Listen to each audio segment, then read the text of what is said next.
asking TikTok kung anong makeup ang gagawin ko ngayon. TikTok, ayusin mo to, atin pa ako ng simbang gabi. Ready ka na ba? Okay. Pwede ba akong gumamit ng facial mist? Okay.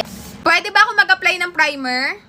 See. Feeling ko sobrang bait sa akin ni TikTok. Lagi niya akong pinapayagan. Pwede ba akong mag-apply ng eyebrow gel? Nakabahan ako na baka biglang maghindi si TikTok sa eyebrow gel. Ito pa naman yung pinaka-importanting part ng makeup routine ko. Pwede ba akong gumamit ng concealer to cover up my acne scars? Pwede wag. Pwede ba akong gumamit ng foundation? Sana pwede, sana pwede. Yes! Wait, bago ako gumamit ng foundation, pwede ba akong gumamit ng skin illuminator?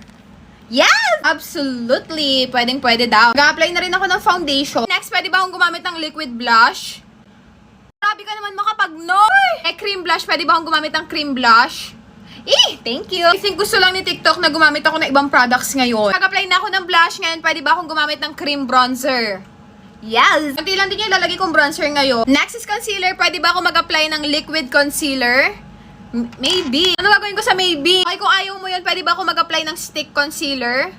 Okay. Tingin ko talaga gusto lang ako ipatry ni TikTok ng ibang mga products. Next, pwede ba akong gumamit ng eyebrow pen?